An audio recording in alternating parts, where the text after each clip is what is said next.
Good morning guys, welcome to bank English maniac. आज है 18 मार्च और 18 मार्च के द हिंदू आर्टिकल में आप सबका स्वागत है। तो चलिए बिना किसी देरी के शुरू करते हैं आज का पहला वर्ड। आज का पहला वर्ड है एक्ज्यूम्ड। एक्ज्यूम्ड मीन्स होता है खोद कर निकालना, डिग करने को बोला जाता है एक्ज्यूम्ड। ठीक है, जब आप कोई चीज़ पृथ्वी को, धरती को खोद कर निकालते हो तो उसे बोला जाता है एक्ज्यूम्ड। या फिर आप किसी बात को, कोई थिंग है उसको बिल्कुल छानबीन करके निकालते हो, खोद कर निकाल रहे हो आप जानकारी, तो इसे भी बोला जाता है एक्ज्यूम्ड। ठीक है, जब आप when you bring something to light, तो ये भी होता है जब आप किसी चीज़ को सामने लेके आ जाते हो दुनिया के सामने, इसे भी बोला जाता है एक्ज्यूम्ड। ठीक है, तो क्या क्या हो गया इसकी meaning? To remove from a grave, जब आप किसी को कब्र से निकालते हो, या फिर टू ब्रिंग टू लाइट, जब आप दुनिया के सामने लेके आ जाते हो, तो ये होता है एक्ज्यूम्ड। जैसे डोंट एग्ज्यूम दैट ओल्ड आर्गूमेंट, जो ओल्ड आर्गूमेंट है उसको फिर से मत उठाओ, या फिर से मत लेके आओ, या फिर से खोद कर मत निकालो। ठीक है, तो इसका एग्जाम्पल देखते हैं। His remains have been exhumed from their resting place, उसके जो रिमेन्स है, उसके जो अवशेष हैं उन्हें निकाला जा रहा है उसके रेस्टिंग प्लेस से, उसके विश्राम गृह से। जैसे इमेज में दिख रहा होगा, उस जो ये ग्रेव खोदी जा रही है, यहाँ से क्या निकाला जा रहा है? अवशेष को निकाला जा रहा है, कलेक्ट किया जा रहा है। ठीक है, तो ये हो गया इसका एग्जाम्पल। इसके जो बाकी सिनोनिम वो हो जाएंगे, अनबरी हो जाएगा, बरी मिस होता है दफनाना, अनबरी मिस होता है किसी को बाहर निकालना, खोद कर निकालना। एंटोम मिस होता है गाड़ना, ENTOMB, गाड़ना, दफन करना। और आगे डिस एंटोम लग गया तो मतलब क्या हो गया? इसको उजागर करना या बाहर निकालना, एंटोम्ब। और क्या हो जाएगा? डिसिंटर हो जाएगा, DISINTER, डिसिंटर। इसका मतलब भी क्या होता है? डिगअप करना, बाहर निकालने को बोला जाता है डिसेंटर। अनअर्थ हो गया। और क्या हो जाएगा? इनह्यूम हो जाएगा, अच्छा वर्ड है, INHUME, इनह्यूम। इसको भी होता है, इसका मतलब भी होता है खोद कर निकालना या किसी की चीज़ को उजागर करने को बोला जाता है इनह्यूम। तो बढ़ते हैं आगे। अगला वर्ड है विजिंग, WHIZING, विजिंग। ये वैसे एक और जो इसका वर्ब है, मैन वर्ब है, वो है विज, WHIZZZ, विज। विज का मतलब हो गया तेज़ी से निकलना, सरपट निकलना। जब सामने से कोई चीज़ एकदम से निकल जाती है कि आपको पता ही ना लगे, उसे बोला जाता है विज। जैसे इमेज में दिख रहा होगा, ये ट्रेन क्या है? एकदम से निकल गई, उस सरपट से सामने से निकल गई। ठीक है, तो इसे बोला जाता है विज। स्करी, स्कटल, रनिंग, ये इसके सिनोनिम हो जाएंगे। स्कटल मीन्स भी क्या होता है? तेज़ी से भागने को बोलते हैं स्कटल। स्करी मीन्स भी होता है तेज़ी से चलने को बोलते हैं, जल्दी भागने को बोला जाता है स्करी। जब कोई डर के मारे भागता है उसे बोला जाता है स्करी। एग्जाम्पल देखते हैं इसका। I saw many soldiers whizzed past in a truck, मैंने काफ़ी सोल्जर्स को ट्रक के पीछे भागते हुए देखा। जो सोल्जर के अंदर भी काफ़ी तेज़ी होती है, काफ़ी स्पीड होती है, तो ये उसके लिए प्रयोग किया जा रहा है। तो क्या क्या हो जाएंगे इसके सिनोनिम? हर्टल हो जाएगा, HURTLE, हर्टल। और क्या हो जाएगा? डार्ट हो जाएगा, बस्सल हो जाएगा। इनका मतलब भी क्या होता है? झटपट को बोलते हैं, डैश को बोलते हैं झटपटाना, झटपट कोई चीज़ काम करना, डैश। ठीक है, हैस्ट हो जाएगा, हैसन हो जाएगा, हरी हो गया। एक और ईडियम है go like the wind. Go like the wind मतलब इतनी स्पीड में गया कि पता नहीं लगा, जैसे टाइम जा रहा है, बहुत फास्ट से जा रहा है। ठीक है, गो लाइक द विंड हो रहा है। मेक टाइम, मेक ट्रैक हो गया, ये एक फ्रेज है। ठीक है, तो ये हो गया। या एक और फ्रेज है shake a leg. Shake a leg means भी क्या होता है? तेज़ी से भागने को बोलते हैं। एक ऐसे फ्रेज है step on it. Step on it means भी क्या होता है? कि जल्दी चलो, फटाफट। ठीक है, तो ये हो गया इसके सिनोनिम। आगे बढ़ते हैं। अगला वर्ड है गॉड। गॉड मीन्स होता है प्रेरित करना, प्रोवोक करने को बोला जाता है गॉड। जैसे आपको इमेज में दिख रहा होगा, ये जो इसके हाथ में लंबी सी स्टिक है, इसे बोला जाता है गॉड। ये बैलों को दिखा रहा है, प्रेरित कर रहा है उनको आगे भागने के लिए। वो उनको मारे ना मारे, लेकिन जैसे वो ऊपर उठाएगा उसे, वो समझेंगे क्या पढ़ने वाली है, तो पहले भाग जाते हैं। वो प्रेरित कर रहा है उन्हें भागने को। ठीक है, तो प्रॉड, इनसाइट, ये इसके सिनोनिम हो जाएंगे। एग्जाम्पल है इसका, I was goaded into being rude to him, मुझे जो है उकसाया गया था उसके खिलाफ रूड होने के लिए। ठीक है, तो ये एग्जाम्पल हो जाएगा। तो क्या क्या हो गया इसके सिनोनिम? प्रोपेल हो जाएगा, अराउज हो जाएगा, स्पर हो जाएगा। इनका मतलब क्या होता है? धकेलने को बोलते हैं स्पर। और प्रॉम्प्ट हो जाएगा, स्टिमुलेट हो जाएगा। स्टिमुलेट मीन्स भी क्या होता है, किसी को प्रेरित करने को बोला जाता है स्टिमुलेट, या उकसाने को बोलते हैं स्टिमुलेट। प्रोवोक हो जाएगा, इंस्टिकेट हो जाएगा, और क्या हो जाएगा exert, EXHORT, exert. Exert means होता है वैसे उपदेश देना या प्रोत्साहित करने को बोलते हैं एग्जॉर्ट। इम्पेल हो जाएगा। ठीक है, तो ये सब इसके सिनोनिम हो जाएंगे। बढ़ते हैं आगे अगली स्लाइड की तरफ।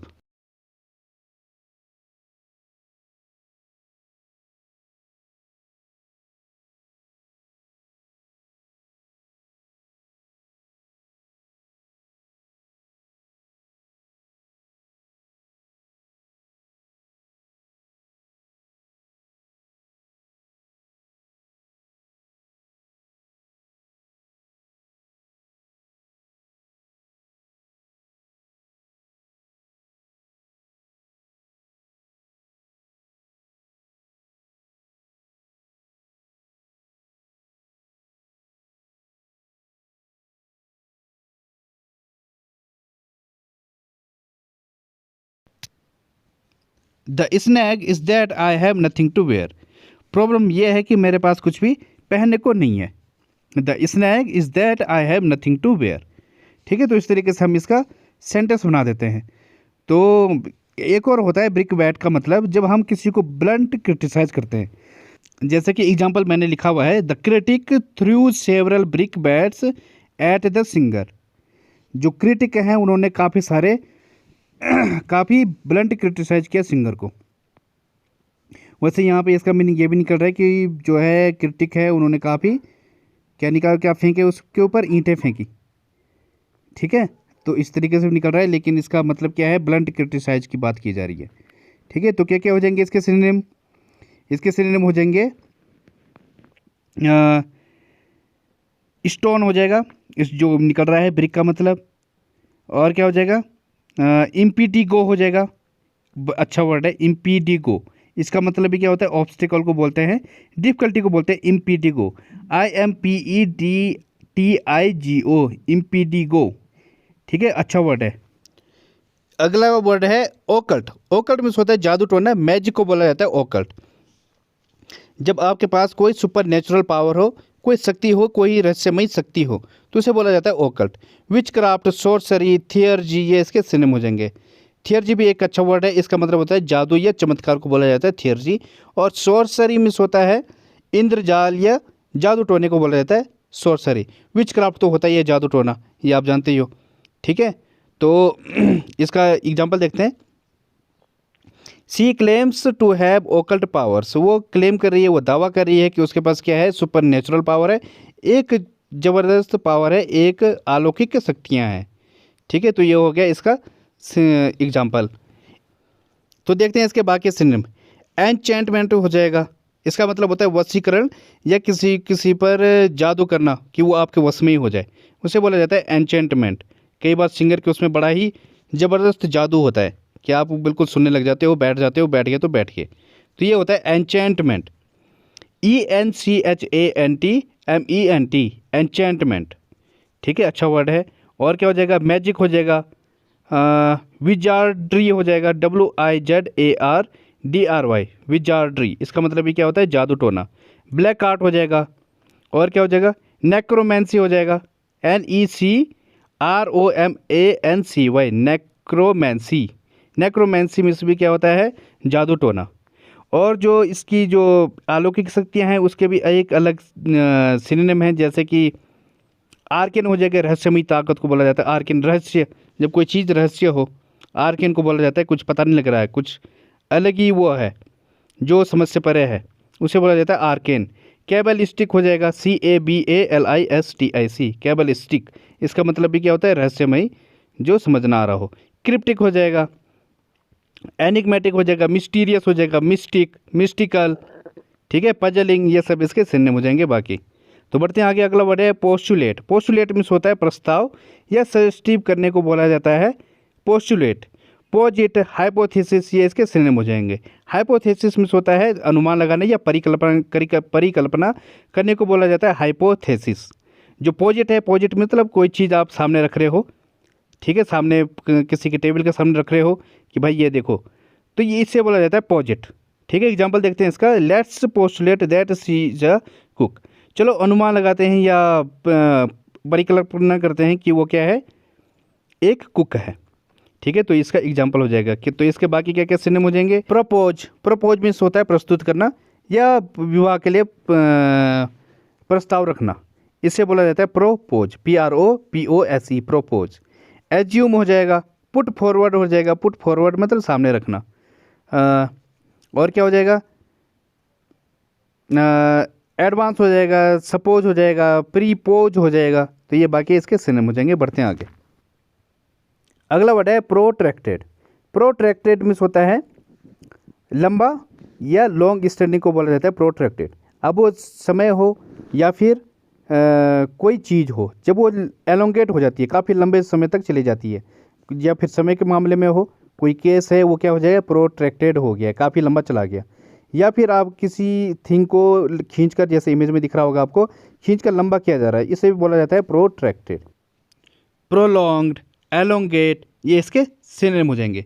प्रोलॉन्ग्ड मीन्स क्या होता है, दीर्घकालीन या किसी चीज़ को लंबा खींचने को बोला जाता है प्रोलॉन्ग्ड। एलोंगेट, ठीक है, तो एग्जांपल देखते हैं इसका। The war was protracted for 4 years. जो वार थी उससे इतना लंबा खींचा गया 4 साल के लिए। ठीक है, तो वो लंबा चला, लंबी हो गई थी वार।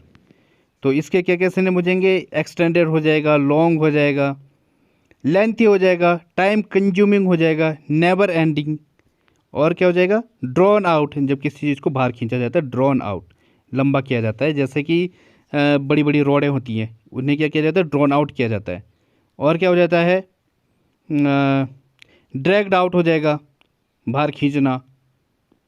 क्रोनिक, क्रोनिक हो जाएगा, जैसे कि लंबी बीमारी, chronic disease, CHRONIC, chronic. Continuing हो जाएगा, लिंगरिंग हो जाएगा, परसिस्टेंट हो जाएगा, बने रहा, जो बना हुआ है, परसिस्टेंट। तो ये सब इसके सिनोनिम हो जाएंगे। बढ़ते हैं आगे। अगला वर्ड है कंसियंस। कंसियंस मीन्स होता है अंतःकरण या अंतर्बोध, जो होता है हमारा, जो आंतरिक बोध होता है, उसे बोला जाता है कंसियंस। कई बार रूह को भी बोला जाता है कंसियंस। सेंस, एथिक्स, वैल्यूज, ये इसके सिनोनिम हो जाएंगे। एग्जाम्पल देखते हैं इसका।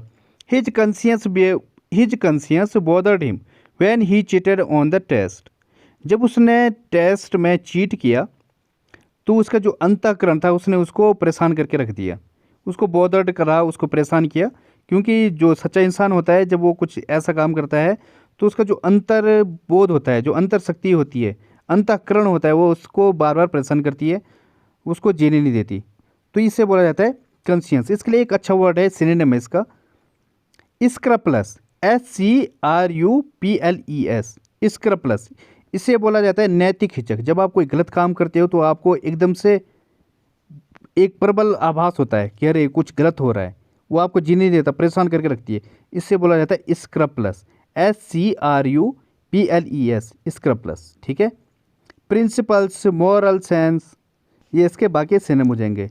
एक और है, एक ईडियम है, अच्छी ईडियम है, जब आपके अंदर की आवाज़ कुछ बोलती है, अंदर से आवाज़ आती है कि ऐसा मत कर, इसको, इसके लिए एक ईडियम है, still small voice, STILL, steel small voice. ठीक है, ये वैसे गॉड की आवाज़ होती है। सपोज आप कुछ कार्य करना चाहते हो, आप और लेकिन आपके अंदर की आवाज़ बोलती है कि ये मत कर। ठीक है, जैसे कि मुझे हमेशा बाहर जाना पसंद है, बट क्या है, still small voice tells me I really have to stay home and work. तो मेरे अंदर की जो आवाज़ है, उसने मुझे प्रेरणा दी कि बाहर मत जा, बाहर बहुत खतरा है, शायद कोई भूकंप आने वाला है या कुछ जो भी है। तो ये क्या है, एक पहली जो आपको अंदर से भावना आ जाती है, उसे बोला जाता है स्टील स्मॉल वॉइस। अच्छी ईडियम है। ठीक है, तो बढ़ते हैं आगे। अगला वर्ड है एल्योर। एल्योर मीन्स होता है रिझाना, अट्रैक्ट करने को बोला जाता है एल्योर। जैसे इमेज में दिख रहा होगा, वो लड़की क्या कर रही है, उसको अपने तरफ अट्रैक्ट कर रही है, एल्योर कर रही है। ठीक है, तो ये होता है एल्योर। कैप्टिवेट, चार्म, ये इसके सिनोनिम हो जाएंगे। कैप्टिवेट मीन्स क्या होता है, अपनी तरफ आकर्षित करने को बोला जाता है कैप्टिवेट। एग्जाम्पल देखते हैं इसका। Promises of quick profits allure the unwary investor.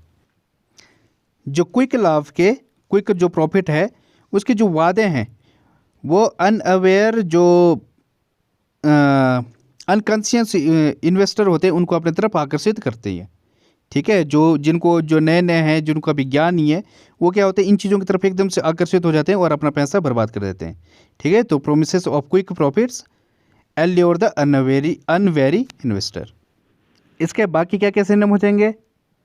Attraction हो जाएगा, और क्या हो जाएगा? कैरिस्मा हो जाएगा, CHARISMA, कैरिस्मा। इसका मतलब क्या होता है? आकर्षण या जलवे को बोला जाता है कैरिस्मा। और क्या हो जाएगा? चार्म हो जाएगा, ड्रॉ हो जाएगा, एन्चेंटमेंट। एन्चेंटमेंट मीन्स भी क्या होता है? वशीकरण करना, या अपनी तरफ कोई कुछ अच्छा गाना गाता है, वो क्या करता है? उसको अपनी तरफ वशीकृत कर देता है, अपनी तरफ आकर्षित कर देता है। ठीक है, तो एन्चेंटमेंट हो गया, ENCHANTMENT, एन्चेंटमेंट। इंटाइसमेंट हो जाएगा, फैसिनेशन हो जाएगा, ग्लैमर। ग्लैमर भी अपनी तरफ अट्रैक्ट करता है, ग्लैमर हो गया, GLAMOUR, ग्लैमर। ठीक है, और क्या हो जाएगा? मैग्नेटिज्म हो जाएगा, मैग्नेटिज्म मतलब आकर्षित करना। तो ये सब इसके सिनोनिम हो जाएंगे। तो बढ़ते हैं आगे। आज की पहली फ्रेज है beaver away. Beaver away miss होता है वर्क हार्ड, कठिन प्रयत्न करने को बोला जाता है beaver away. They are beavering away to get everything ready for us. वे हमारे लिए काफ़ी प्रयत्न कर रहे हैं सब कुछ तैयार करने के लिए। ठीक है, तो ये हो गया बीवर अवे। अगली फ्रेज है lead by the nose. Lead by the nose miss होता है having full control of someone. जब आपके पास किसी चीज़ का फुल कंट्रोल होता है।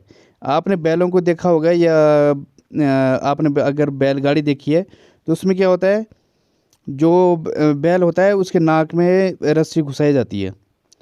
जब आप किसी के नाक में रस्सी घुसाते हो और पीछे खींचोगे, तो जिधर आप खींचोगे उधर ही जाएगा वो, क्योंकि आपका उसके ऊपर फिर फुल कंट्रोल हो गया है। अब वो इधर उधर नहीं जा सकता। तो इसलिए बैलों की नाक में जो है वो रस्सी घुसाई जाती है, उसके बाद उनसे कार्य कराया जाता है। तो वहीं से ये फ्रेज बनी हुई है लीड बाय द नोज। जब आप किसी को लीड बाय द नोज करते हो तो जो है आपका you have the full control of that person. ठीक है, तो यहीं से ये एग्जांपल देखते हैं इसका। Politicians think they can easily lead people by the nose. जो पॉलिटिशियंस हैं वो सोचते हैं कि हम जो है ईजिली जो है लोगों के ऊपर कंट्रोल कर लेंगे, हम जैसे मर्जी वैसे करा सकते हैं लोगों से, और वो करते भी हैं। अगली फ्रेज है लैस्ट आउट। हिट और किक आउट एट समवन और समथिंग। देखो, जो ये लैस्ट आउट है इसके 3 मीनिंग है जो मैं आपको अभी बताने वाला हूँ। पहला तो हो गया बहुत सारे पैसा खर्च करना, लैस्ट आउट। दूसरा है इसका मीनिंग फिजिकली किसी को अटैक करना, और तीसरा है क्रिटिसाइज करना। ठीक है, लेकिन ज़्यादातर जो यूज होता है इसका, वो होता है किसी को क्रिटिसाइज करने के लिए ज़्यादा होता है, लैस्ट आउट। ठीक है, तो पहले हम देखते हैं स्पेंड करने वाले को। मैं 3 एग्जांपल बताऊंगा आपको। I lashed out 50,000 on my sister's wedding. मैंने 50,000 अपनी सिस्टर की शादी में खर्च किए। अब दूसरा है फिजिकली, बताता हूँ मैं आपको। I was only teasing him and suddenly he lashed out at me and hit me in the face. ठीक है, मैं उसको सिर्फ थोड़ा सा टीज कर रहा था, जैसे आप छोटे बच्चों को करते हो टीज। अब वो क्या, उसने क्या किया, अचानक मेरे फेस पर एक गुस्सा मार दिया। ठीक है, तो ये हो गया इसका दूसरा मीनिंग। अचानक से जब वायलेंटली फेस पर पड़ता है तो उसे बोला जाता है, या अचानक कोई फिजिकली मार देता है, हिट कर देता है, तो उसे बोला जाता है लैस्ट आउट। और तीसरा है जो लिखा हुआ मैंने, he lashed out at the media. उसने जो है मीडिया पर बहुत क्रिटिसाइज किया, बहुत वायलेंटली तरीके से क्रिटिसाइज किया। किसको? मीडिया को। ठीक है, तो ये हो गया लेस्ट आउट के 3 मीनिंग। अगली फ्रेज है क्रॉसिंग ऑफ स्वॉर्ड्स। स्वॉर्ड्स होती है तलवारें। जब तलवारें आपस में टकराती हैं, इसका मतलब कोई लड़ाई होने वाली है या डिस्प्यूट होने वाला है। तो ये फ्रेज है क्रॉसिंग ऑफ स्वॉर्ड्स। इसका मतलब हो गया हैव एन आर्ग्यूमेंट, और डिस्प्यूट को बोलते हैं क्रॉसिंग ऑफ स्वॉर्ड्स। एग्जाम्पल देखते हैं इसका। You are too young to cross swords with teacher. तुम अभी काफ़ी यंग हो, काफ़ी जवान हो, इतने ओल्ड नहीं हुए कि तुम अपने टीचर के साथ क्या कर सको, आर्ग्यूमेंट कर सको। ठीक है, तो गाइस आज के लिए बस इतना ही। थैंक यू, धन्यवाद। लाइक और subscribe the channel if you like the video.